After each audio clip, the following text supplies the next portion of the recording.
I'm not super fond of pharaonic history.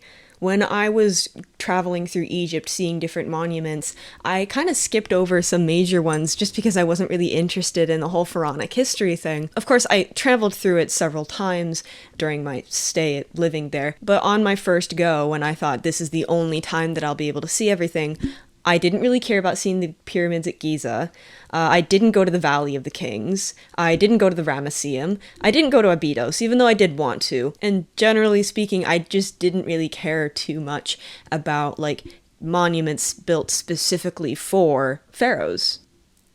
But there was one monument that I actually really kind of fell in love with, and that was Medinet Habu. It is a temple built by Ramses III, and it has an absolutely gorgeous and absolutely massive depiction of his battle with the Sea Peoples. It is also a place of worship for Amun, Khonsu, and Mut, because most temples at the time were not only for worshipping the pharaoh, but also for worshipping deities that the pharaoh felt connected to. For example, Hatshepsut's mortuary temple at Deir el-Bahri is also basically a temple to the god Amun, who she proclaimed to be her father. But having gained this affection for Ramses III through Medinet Habu, I decided to do some more research into him, and I was very impressed with his deeds and the time period that he was living in, because at the time I was also very interested in the late Bronze Age collapse, which we will get into later. But Ramses III kind of brings to mind Ramses II, of course, even though that there's about 5 pharaohs between them and a break in the lineage. The fact that it's Ramses II and then Ramses III does kind of make you think that they're related or somewhat similar to each other. But in actuality, these 2 pharaohs are very different. And Ramses II, as many of you know, is Ramses the Great, the one that most Egyptologists and most people in general will know as the greatest pharaoh in Egyptian history, due to the amount of monument buildings that he did, as well as his excursions into northern and southern lands. However, this idea has been contested.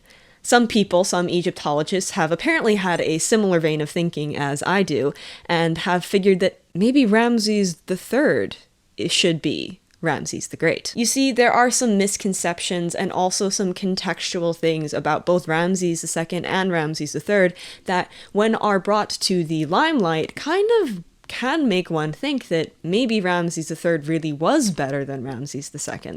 And so today I want to kind of go into that and talk about my favorite pharaoh of the New Kingdom, Ramses III, as well as compare him nicely to Ramses II. While Ramses II was the 3rd pharaoh of the 19th dynasty, Ramses III was the 2nd pharaoh of the 20th dynasty. And the reason for that is because Ramses III is descended from a usurper of the throne, which is why he's only the 2nd of the dynasty. His father was Setnakht, and Setnakht caused a civil war basically in the country, and this really kind of sets the stage for the political world that Ramses III finds himself stepping into. Opposingly, Ramses II has a great father to look up to. Ramses II was already co-regent with his father, Seti I, at the age of 15, and had already gone with his father in military excursions into Libya. Ramses II is, of course, widely known for his construction of great monuments, especially in Thebes, as well as his building of Per-Ramses, which became the new capital of Egypt. It was a great palace, apparently, accompanied with a city, of course, with pleasures and also a military compound included. However, attributing the construction of Per-Ramses purely to Ramses II is kind of a fallacy, because it's very likely that his father, Seti I, actually was the one who started the construction. On the other side of things, Ramses III was not a very prolific builder. He, of course, had his beautiful tomb in the Valley of the Kings, as well as his mortuary temple, Medinet Habu. However, when it comes to temple constructions, his main contribution seems to have been way stations. Way stations were places where the divine bark would stop when it was passing between temples during festivals, since one of the common things that would happen during an ancient Egyptian festival was the deity would be taken out of the temple on a divine bark and transported to another temple before being transported back, and this way that would allow the common people to see the god with their own eyes for one time in the year. However, it is important to state that there are probably good reasons that Ramses III was not a very prolific builder, and there are also reasons that Ramses II seems to come off as such a prolific builder. During the time of Ramses III, there was pretty much no point in making any of these big religious buildings that Ramses II is famous for, because there's no point, especially when your country is already flailing when it's going through the freaking late Bronze Age collapse, to build even bigger pylons and even bigger obelisks in front of already massive colonnades that were built already for these deities. So there's not really a point in it, especially, as I said, if your country is going through some strife. Not only that, but there were also constant conflicts in the Levant, as well as a draining supply of Nubian gold, which was what funded the original monuments built by Ramses II and many pharaohs before him and after him. Ramses II's accomplishments regarding building should also be looked at with some context, because, as I stated earlier, some of the things that he built were probably started by his father Seti I, or were definitely started by his father Seti I, because remember, these two kings were ruling at the same time for a while. And another thing is that Ramses II was very fond of architectural reuse. This was a tactic used in Egypt by many pharaohs, where they would take old monuments, take them apart, and put them into their new monuments. So you'd have this already carved block of stone, so you don't need to go all the way down to Aswan, chip something out of the earth, and then haul it all the way back up the Nile. Instead, you can just take something that's already carved and already pretty much ready to be put into the building. Another thing that he would do was basically take monuments that were already built and carve out the names of the pharaoh that built them and replace it with his own name, which is basically theft. But there is a kind of greater spiritual, cultural purpose behind this, because I think that this can be used very detrimentally to Ramses II's reputation, because there is an idea that by reusing old stones from old monuments, you are connecting your new monument with the ancient past, therefore imbuing it with the power of this archaic legacy. In fact, merely taking these stones and seeing them dragged across the landscape could also allow the citizens and civilians to see how these ancient monuments would be connected to the new monument that the pharaoh is building. And as I stated, Ramses II was certainly not the only pharaoh to be a fan of doing this. Amenemhat I from the Middle Kingdom, I think, was also very fond of reusing monuments. So now that we've talked a little bit about the monuments that Ramses II and Ramses III built, let's talk a little bit about their military campaigns. I think that both Ramses II and Ramses III have a pretty good legacy when it comes to military campaigns. However, I do think that Ramses II has much more bias in his, not because he represents it in a specific way, but just because of the way that it has been interpreted by modern historians. And the main issue I see this with is the Battle of Kadesh. And now, a lot of people will probably know that the battle did end in a draw, and that Ramses II didn't win, but again, he represents this as though he did win. And in fact, the whole thing is very, very amusing. I'm not going to go into detail about the Battle of Kadesh, but what you should know is that it was between Ramses II and the Hittites, and it happened near the city of Kadesh in the Levant. Kadesh was a very contested ground between the Hattusans and the Egyptians, but in 1275, Ramses II attempted to win back Kadesh by leading an assault on it, and there were a lot of military details that we fortunately do know, so we get to see Egyptian military tactics, which is really cool, but again, that's not what this video is about. But we do know a great deal about the Battle of Kadesh because of Ramses II's inscriptions, as well as letters and notes that we can piece together from the Hittites. But the main sources for Ramses II's accounts are the Bulletin, which is a series of inscriptions that are accompanying a relief, and the Poem of Pentawere, which is a very biased recollection of the events. History tends to paint this as some great military victory of the Egyptians over the Hittites, but in reality both sides suffered heavy casualties, but the Hattusans kept hold of Kadesh because they were the ones who originally had it. So in Hittite sources, we see them saying that Ramses was forced to flee in defeat, and in Egyptian sources, we get Ramses II saying he was not attempting to capture Kadesh. He just wanted to prove something, I guess. Eventually, this conflict between Ramses II and the Hattusans did lead to the creation of the first peace treaty in history, but this was a very shaky peace, and it took 15 years after the Battle of Kadesh until this peace treaty was written. The mood of this peace is also pretty evident in the letters that we have recovered that were sent between Ramses II and the Hittite king Hattusili III. This is from Ramses II to Hattusili. My brother, referring to Hattusili, wrote to me, saying, "Why, as though I were a subject of yours, did you, my brother, write to me? And what you wrote saying, as though I were a subject of yours, this word that my brother wrote to me, I resent." So obviously there was some contention about status and the relationship between these two kings. Another military accomplishment of Ramses II, of course, is his interaction with the early sea peoples, where he was able to keep them out of Egypt and fight back the swarm of boats heading into the Nile from the delta. His defeat of the sea peoples is very interesting because of his supposed tactics. He apparently hid his boats in the rivulets and inlets of the Nile as the sea peoples approached, and once they were inside, he launched a full attack, surrounding them, encircling them, and basically crushing them. However, some of the Sheridan, who were part of the Sea Peoples, were actually absorbed into his army and into the Egyptian society in general, because we see Sheridan names pop up inside of Egyptian literature. Ramses II also led bloody military campaigns in Nubia to fund all of his great monument building. As I stated earlier, the funds for these monuments obviously comes from the gold of Nubian stores. So the one way, of course, to get this gold isn't by trade, it's by domination. And so Ramses II led a lot of campaigns into Nubia and did a lot of killing and crushing, which is pretty standard, par for the course for pharaohs. And he left there a monument to make sure that the Nubians would always remember that they are under the feet of the Pharaoh of Egypt. Abu Simbel is considered by most to be an absolutely gorgeous temple. And maybe I am biased because I'm not super fond of Ramses II, and because I went there and it was a not very fun experience, but I don't consider it to be such a great temple. The outside facade is fascinating because it is quite unique, and it is very, very self-serving considering each of the statues is Ramses himself. But underneath these giant statues of Ramses, as you're walking into the door of this temple, are carvings of Nubian people being crushed under his feet and his throne. And again, this is pretty typical for Egyptian pharaohs to represent their enemies being crushed underneath their feet. For example, there are the 9 bows, which are the enemies of Egypt, and you'll even see that underneath the feet of Djoser's statue from the Old Kingdom, where there is a statue of him seated on a throne, and underneath him are 9 bows drawn out into the stone.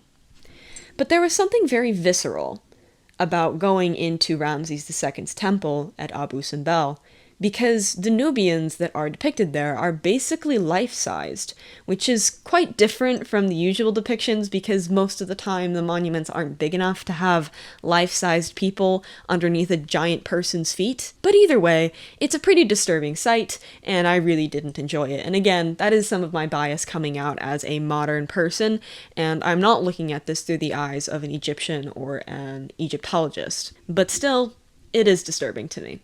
So let's look at Ramses III's military campaigns. As I stated earlier, Ramses III was born into the Late Bronze Age collapse, which means that not only was his country suffering, but every country around him was suffering. The Late Bronze Age collapse is characterized by widespread droughts, earthquakes, and of course the incursions of the Sea Peoples, and now I'm going to talk a little bit more about them. A lot of people tend to think that the Sea Peoples are this very, very mysterious group of people who are maybe Atlanteans, or maybe aliens, or maybe even Phoenician. However, this I don't think is true. Now, the term Sea Peoples is not a modern invention. It was actually coined by the scholars and scribes of Ramses III. Ramses, in fact, describes them as, quote, the foreign lands that came from their land in the isles amidst the sea. And that doesn't sound like it came from Phoenicia, although it, I guess, could sound like they were Atlanteans, but let's not think about that. He actually names all of the tribes as well as, quote, the foreign countries of the sea, such as the Tursha, the Sheridan, the Shekelesh, and the Akaiwasha. And some of these, of course, are probably not going to be pronounced in the way that they were pronounced in ancient Egypt. Some of them are kind of weirdly transliterated correctly, but some of them, of course, have that Egyptological convention of the ease between the consonants. These peoples of the sea were maybe, perhaps, spurred on to start ravaging these countries because of drought and food insecurity in their own homelands. Again, drought and earthquakes were pretty widespread at this time, and so it's not unreasonable to think that these people were perfectly content in their islands in the Mediterranean Sea, but that because of extraneous forces, they were forced to try and find shelter elsewhere, and they decided the best way of doing that would be to try and steal the goods of other lands. In fact, the efforts of the Sea Peoples led to the collapse of almost every single nation around the Mediterranean, except Egypt, Assyria, and Babylonia. These same environmental disasters also affected the Libyans, and that meant that the Libyans were also starting to make excursions into Egyptian lands, and so whether or not Ramses III really wanted to, he was faced with battling the Libyans, the Sea Peoples, as well as in the south the Nubians. Now, this is maybe not because of the extraneous environmental factors, but because there seemed to have been a cycle of Nubian revolts. This is a contested idea and not fully proven as fact, it's more stipulation, but it is a very interesting theory if true. The basic idea is that an Egyptian pharaoh would come in and stamp down the Nubian people to be subservient. And then after about 80 years, when the old generation died off, they kind of forgot about it because the Egyptians weren't too stern once they felt like they had the power there. And so that they would revolt. And so another Egyptian pharaoh, 80 years down the line, would have to come down to Nubia and lay down the law again, so to speak.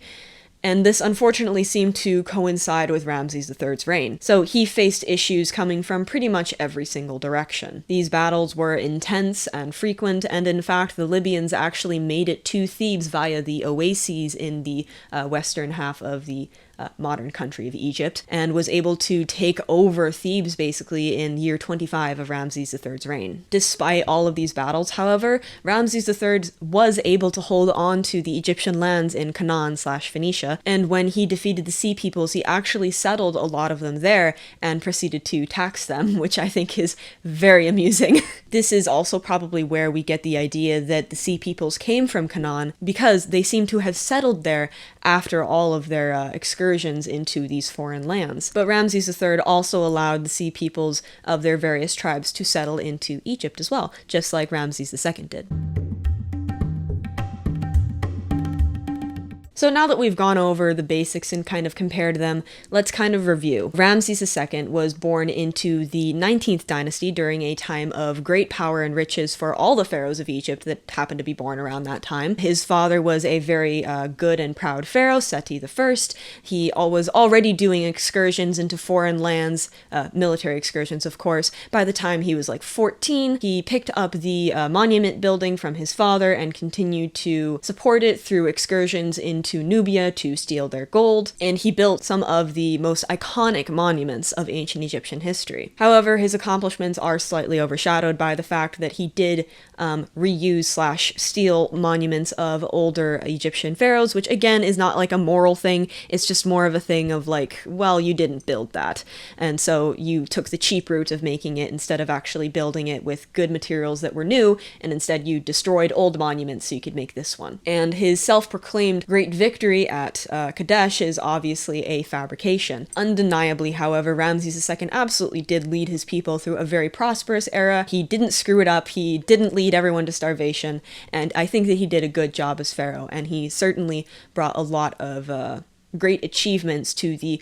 cultural history of Egypt. Ramses III was born into a turbulent time. His father was a usurper to the throne of Egypt. Ramses III was obviously very admiring of Ramses II, considering he built most of his throne names and titulary based off of Ramses II and Merneptah, and essentially at the time announced, another Ramses II is here. Which, I mean, his battles with the Sea People are quite similar to the battles that Ramses II had with the Sea Peoples. Ramses III was faced with constant issues from the surrounding world as well as inside issues. Again, it's not like the drought and earthquake and famine was relegated only to the lands around Egypt of the Mediterranean. Egypt was also experiencing these things at the same time. So the fact that Ramses III was able to hold his country together and not lose any land to outside forces, for the most part, I mean, he kept hold of Canaan, is really, really fascinating and an amazing show of his character and ability to keep his country cohesive and together. He basically led his country through the late Bronze Age collapse, which is an incredible feat,